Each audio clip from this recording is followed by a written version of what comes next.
നമസ്തേ, ഞാൻ ശ്രീപതി. യോഗ പലതരത്തിലുണ്ട്, പല രീതിയിലുണ്ട്, പല പേരുകളിലുണ്ട്.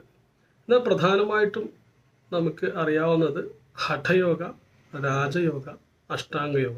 ഇതുകൂടാതെ ഒത്തിരി ഉണ്ട് കേട്ടോ. എന്നാലും നമുക്ക് മെയിൻ ഈ 3 സംഭവം എടുത്താൽ മതി. ഹഠയോഗ എന്ന് പറയുന്നത് ഫിസിക്കൽ ആക്ടിവിറ്റീസിന്, ആസനങ്ങൾക്കൊക്കെ പ്രാധാന്യം നൽകുന്നതാണ്. അതാണ് മെയിൻ. രാജയോഗ എന്ന് പറയുമ്പോൾ മെഡിറ്റേഷൻ പോലുള്ള കാര്യങ്ങൾക്ക് പ്രാമുഖ്യം നൽകുന്നതാണ്.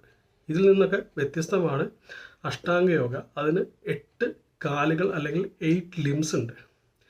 യമം, നിയമം, ആസനം, പ്രാണായാമം, പ്രത്യാഹാരം, ധാരണ, ധ്യാനം, സമാധി, ഇത്രയും കാര്യങ്ങളുണ്ട് അഷ്ടാംഗ യോഗയിൽ.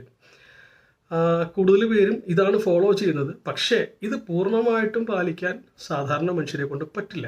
അപ്പോൾ നമുക്ക് ഇതിനകത്ത് പ്രധാനമായിട്ടും 3 കാര്യങ്ങളാണ് തിരഞ്ഞെടുത്ത് ചെയ്യാനുള്ളത്. 1 ആസനം, 2 പ്രാണായാമം, 3ാമത്തേത് ധ്യാനം. ആസനം എന്താണെന്നറിയാം, നമ്മൾ ഫിസിക്കലി ചെയ്യുന്ന ആ ആക്ടിവിറ്റീസാണ് ആസനം. പ്രാണായാമം എന്ന് പറഞ്ഞു കഴിഞ്ഞാൽ നമ്മുടെ പ്രാണൻ, അതായത് നമ്മുടെ ജീവവായു, ശ്വാസത്തിനെ കൺട്രോൾ ചെയ്യുന്നതാണ് പ്രാണായാമം.